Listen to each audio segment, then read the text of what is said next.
Good morning students, आप सभी का जूलॉजी की ऑनलाइन क्लासेज में हार्दिक स्वागत है।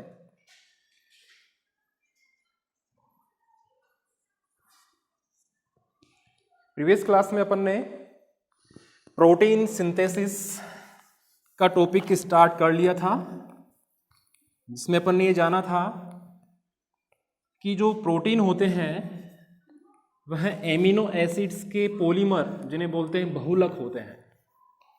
ठीक है, यानी कि दो एमिनो एसिड्स आपस में पेप्टाइड बॉन्ड द्वारा जुड़ेंगे और पॉलीपेप्टाइड चेन का निर्माण करेंगे। तो ये पॉलीपेप्टाइड जो चेन्स होती है यही क्या कहलाएगी? प्रोटीन कहलाएगी। इसके अलावा मैंने आपको जो राइबोसोम है कि उसके पास कितने संलग्न स्थल होते हैं प्रोटीन सिंथेसिस की निर्माण के लिए, वो 4 स्थल के नाम भी बताए। एक डायग्राम भी बनाया था जिसके माध्यम से मैंने आपको ये समझाया था कि कैसे एक mRNA प्रोकैरियोटिक सेल्स की स्मॉल सब यूनिट से आके जुड़ता है और वहाँ पे एक tRNA अपने साथ एमिनो एसिड लाके उस mRNA के ऊपर जुड़ता है और धीरे धीरे जो प्रोटीन संश्लेषण की जो क्रिया है वो स्टार्ट होती है और लास्ट में समाप्त हो जाती है। तो उसी की मैकेनिज्म को समझने के लिए अपन इस क्लास में स्टार्ट करेंगे प्रोटीन सिंथेसिस की mechanism. Mechanism of protein synthesis यानी प्रोटीन संश्लेषण की क्रियाविधि। प्रोटीन संश्लेषण की जो क्रियाविधि है बहुत ही जटिल है, तो इसको समझने के लिए अपन इसको अलग अलग स्टेप्स में डिवाइड कर देते हैं, अलग अलग चरणों में विभाजित कर देते हैं, तो अपने यह आसानी से समझ में भी आ जाएगी। तो इसकी फर्स्ट स्टेप है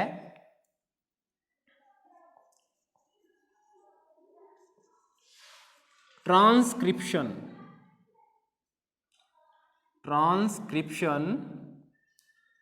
ऑफ mRNA। फर्स्ट स्टेप क्या होती है अपन को पहले से पता है कि डीएनए में जो निहित सूचनाएं होती है जेनेटिक कोड के रूप में, वह ट्रांसक्रिप्ट कर दी जाती है या अनुलेखित कर दी जाती है mRNA में। तो प्रोटीन संश्लेषण की फर्स्ट स्टेप हो गई ट्रांसक्रिप्शन ऑफ mRNA, यानी कि mRNA का अनुलेखन। सेकंड स्टेप है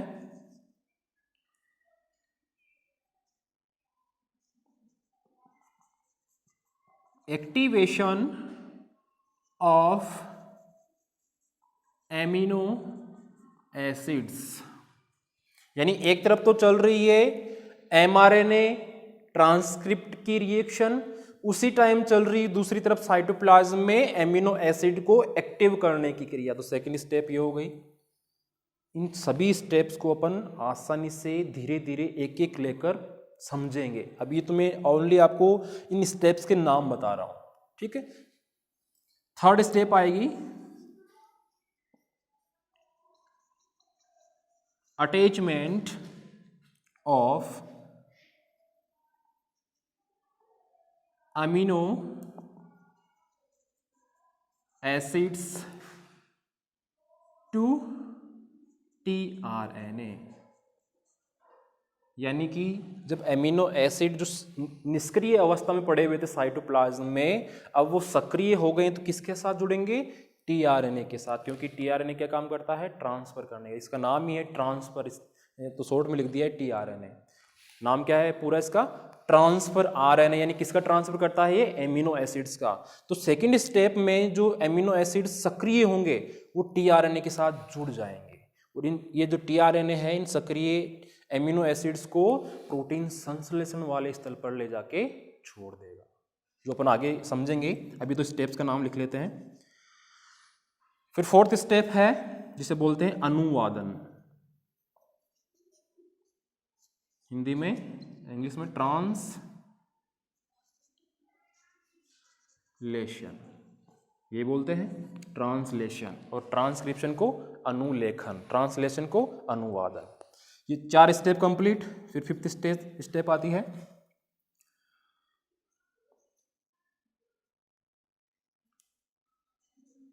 initiation of polypeptide chain.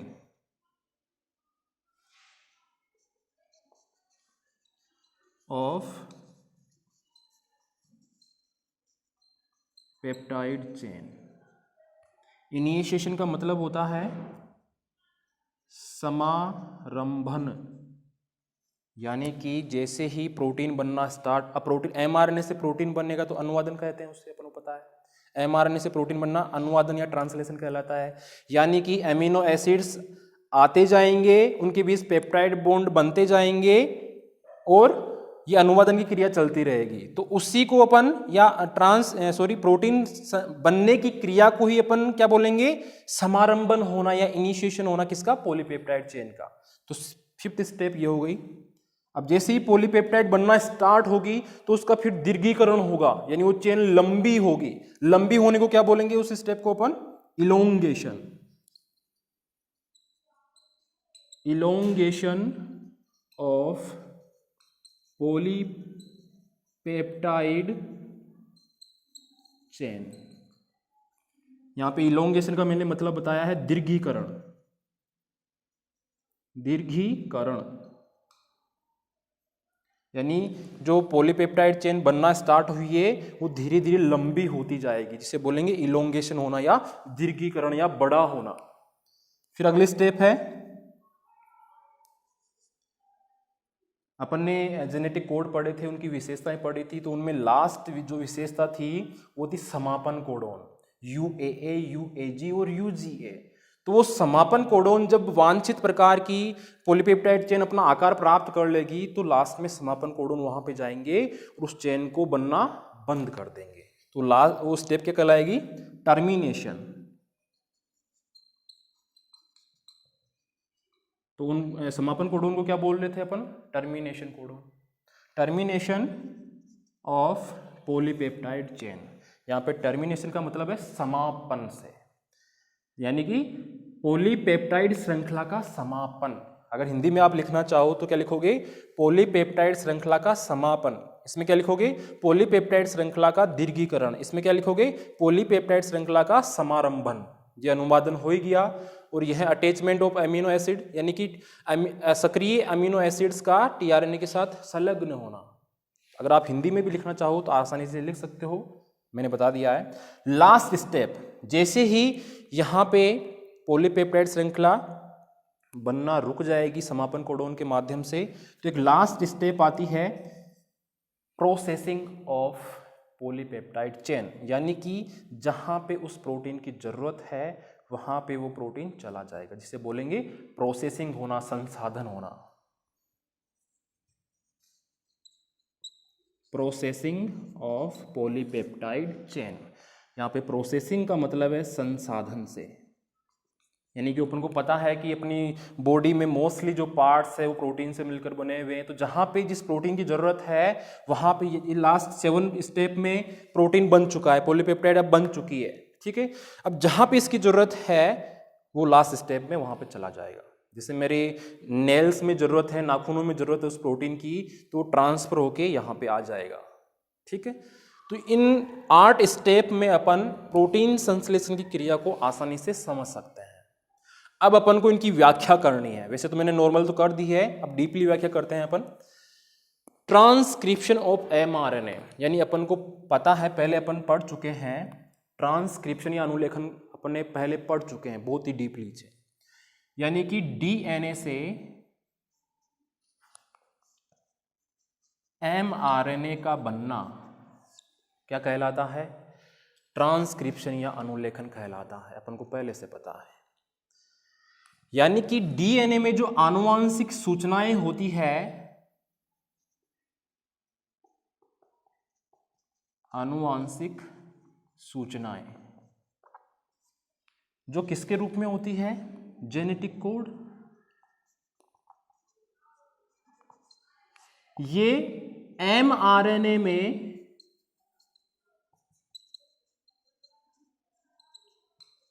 Transcript या अनुलेखित कर दी जाती है।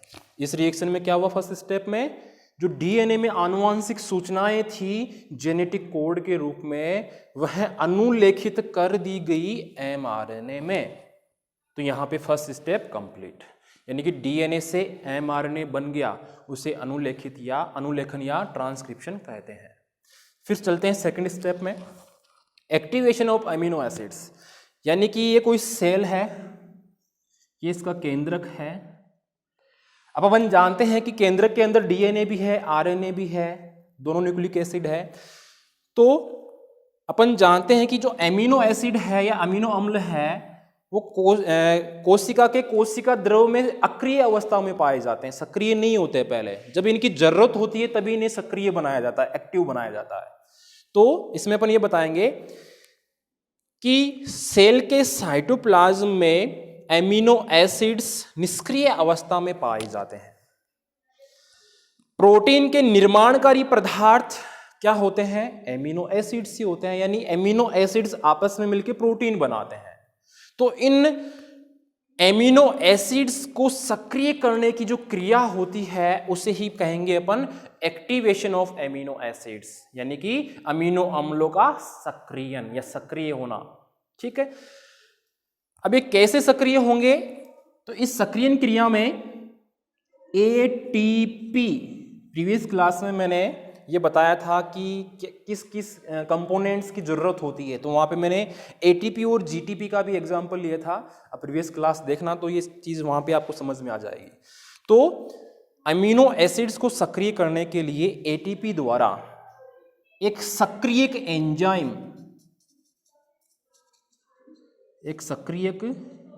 एंजाइम जिसका नाम है एमिनो एसाइल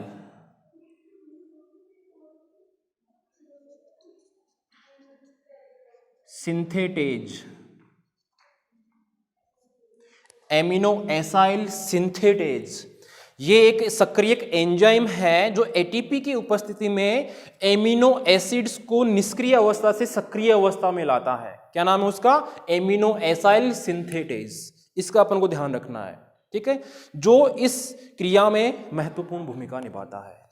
तो अपन को सेकंड स्टेप भी समझ में आ गई है कि इस एंजाइम के थ्रू जो अक्रिय अवस्था में साइटोप्लाज्म में एमिनो एसिड्स थे वो इसके माध्यम से अब सक्रिय हो चुके हैं। ठीक है, तो अपन इसको अगर एक रिएक्शन के माध्यम से भी समझाना चाहें तो कैसे समझाएंगे?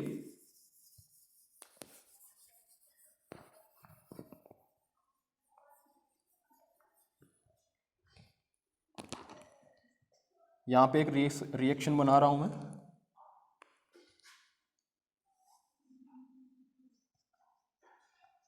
एमिनो एसिड प्लस क्या यूज में ले रहे हैं? एटीपी। इसमें सहायता कर रहा है मैग्नीशियम आयन भी। ये रिएक्शन हो रही है, यानी एमिनो एसिड अक्रिय अवस्था में है कोशिका द्रव्य में, एटीपी की उपस्थिति में सक्रियक एंजाइम जो मैंने यहां पे लिखा था उसकी उपस्थिति में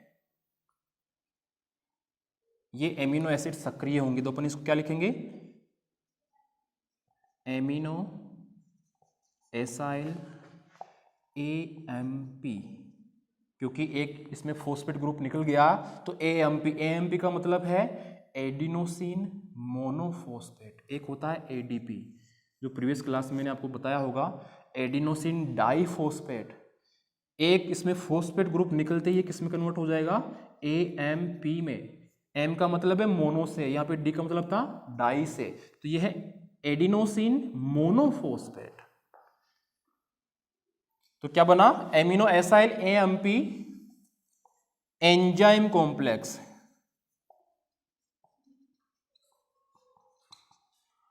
प्लस एक फॉस्फेट ग्रुप निकल गया प्लस मैग्नीशियम आयन भी निकल गया। तो ये एमिनो एसाइल का मतलब है कि जो एमिनो एसिड्स थे वो एक्टिव हो चुके हैं। यहां पे अपन इसका एंजाइम भी प्रदर्शित कर सकते हैं। कौन सा था? Amino acyl synthetase.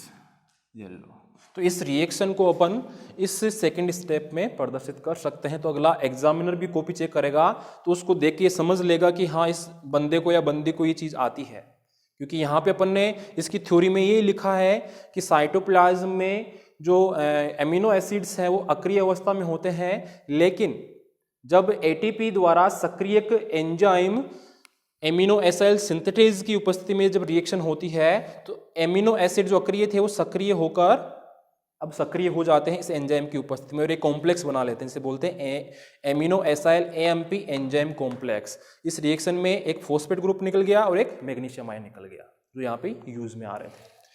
अब अगली स्टेप कौन सी है? Attachment of amino acid to tRNA, यानी कि ये जो भाग बना है अपने पास ये टीआरएनए के साथ अटैच हो जाएगा अगली स्टेप में। तो कैसे अटैच होगा इसी को मैं आगे लिख दूं। ये प्रोडक्ट था अपने पास,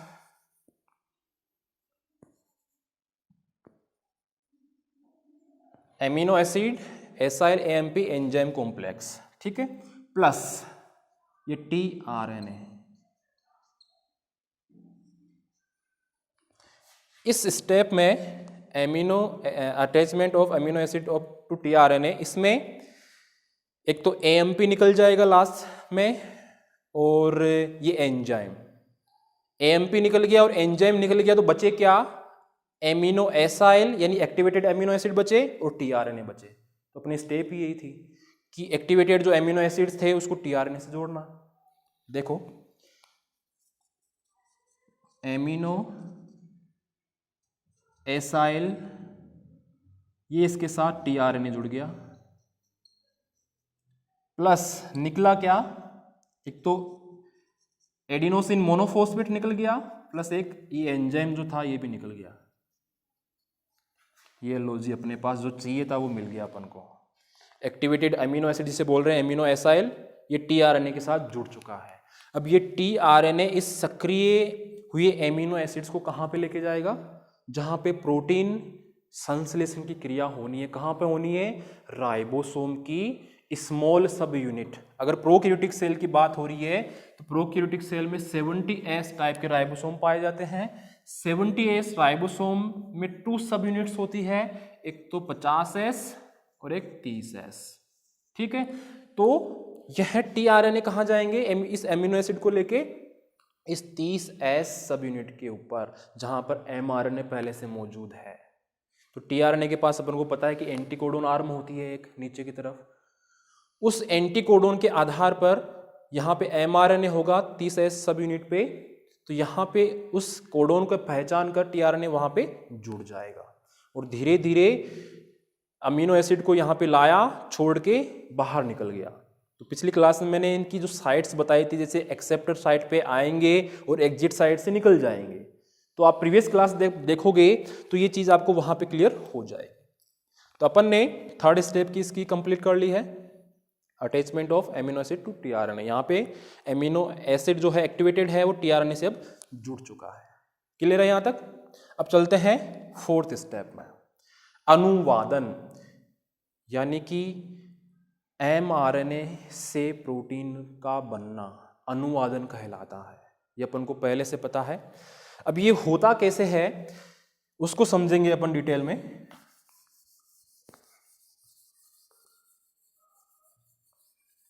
एमआरएनए में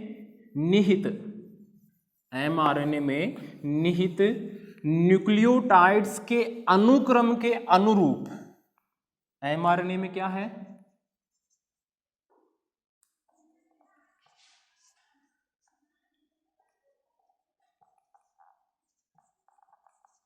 न्यूक्लियोटाइड्स का अनुक्रम है। न्यूक्लियोटाइड्स प्यूरिन, पिरिमिडिन, जैसे एडेनिन है, ग्वानिन है, साइटोसिन है, थाइमिन है, तो उनका क्रम होता है एमआरएनए में, पता है अपन को। तो एमआरएनए में निहित न्यूक्लियोटाइड्स के अनुक्रम या इनके आधार पर जो सूचनाएं होती है, या मैं डायरेक्टली बोलना चाहूं कि एमआरएनए में निहित न्यूक्लियोटाइड्स के अनुक्रम के अनुरूप सूचनाओं के आधार पर, अब ये अनुक्रम है तो इसके पास कुछ सूचनाएं हैं इस अनुक्रम के रूप में, तो सूचनाओं के आधार पर एमिनो एसिड्स का यूज करते हुए पॉलीपेप्टाइड चेन का निर्माण, यूज किसका किया? एमिनो एसिड्स, क्योंकि प्रोटीन किससे मिलकर बनता है? एमिनो एसिड से मिलकर ही तो बनता है। तो एमआरएनए के पास जो न्यूक्लियोटाइड्स का क्रम है या जो सूचनाएं हैं उनके आधार पर एमिनो एसिड्स का यूज करते हुए पॉलीपेप्टाइड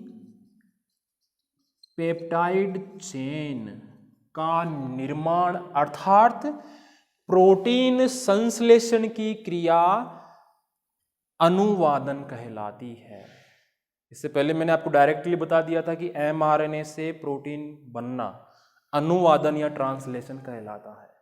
अब मैंने आपको बहुत ही विस्तृत रूप से बता दिया है कि एमआरएनए के पास जो न्यूक्लियोटाइड्स का अनुक्रम होता है या जो सूचनाएं होती है उनके आधार पर उनका उपयोग करते हुए एमिनो एसिड से पॉलीपेप्टाइड चेन्स का निर्माण किया जाता है, अर्थात प्रोटीन संश्लेषण की क्रियाविधि या पॉलीपेप्टाइड चेन्स की क्रियाविधि बनाने की क्रियाविधि अनुवादन कहलाती है। तो आप डायरेक्टली भी बता सकते हो और किसी को डीपली समझाना हो तो इस वे में भी आप समझा सकते हो, ठीक है।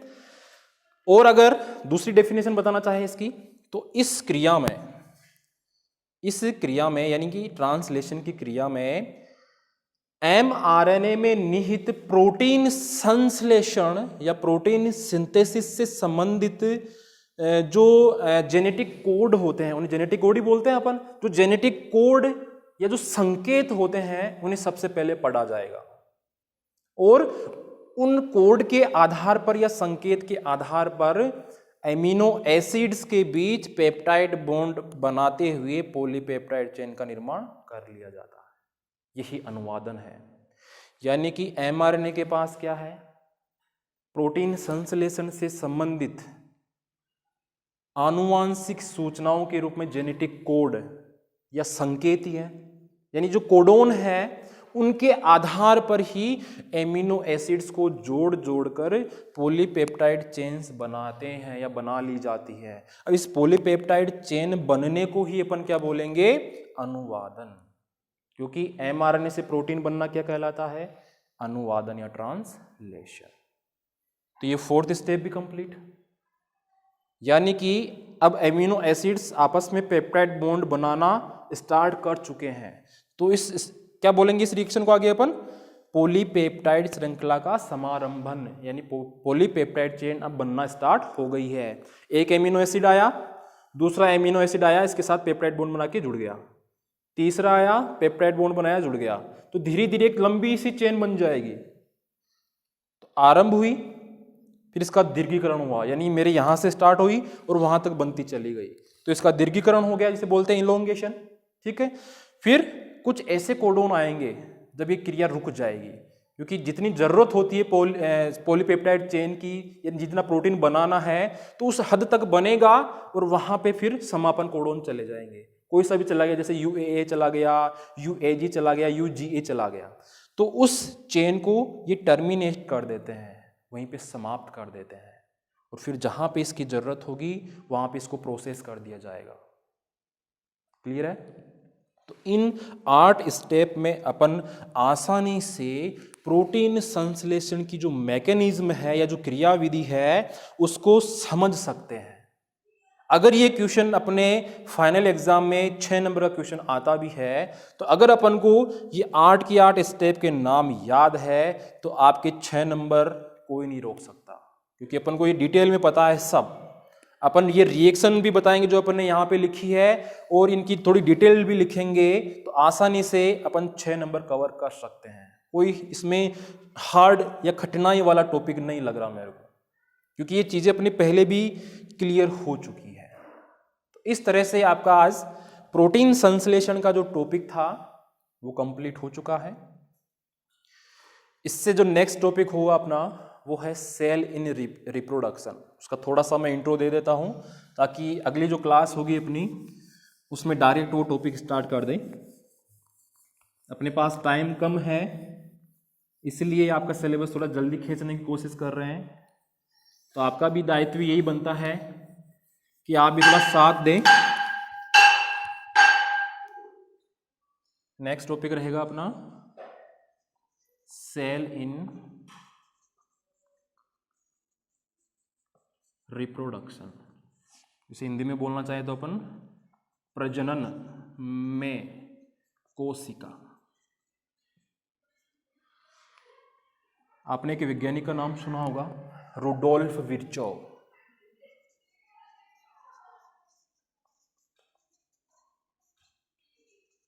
रुडोल्फ विर्चोव ने सन 1955 में एक अपना मत प्रस्तुत किया था और उनमें उन्होंने ये बताया था कि कोशिकाएं अपनी पूर्ववर्ती कोशिका से ही जन्म लेती है, यानी कि ये कोई कोशिका है तो इसका जन्म किसी पूर्ववर्ती कोशिका से ही हुआ है, ऐसा इन्होंने बताया।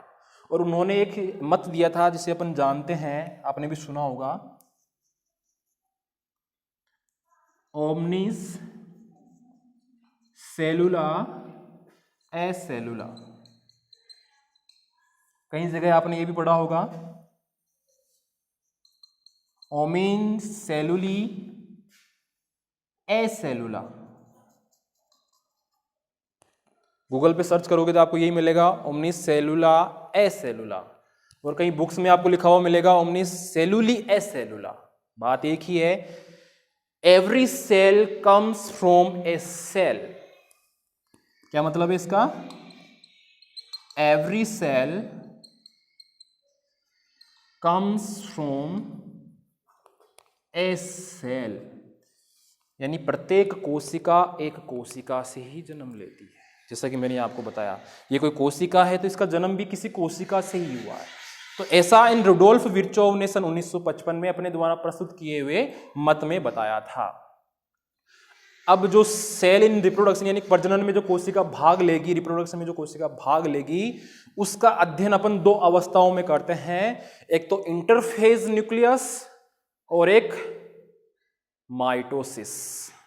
यानी अपन जानते हैं कि जो कोशिका का केंद्र होता है वो सामान्य अवस्था में जब होता है तो वो कहलाती है इंटरफेज अवस्था, और उसमें भी 4 अवस्थाएं होती है, उसकी प्रावस्थाएं होती है G1, S, G2 और M। उसके बाद इसे बोलते हैं सेल साइकिल।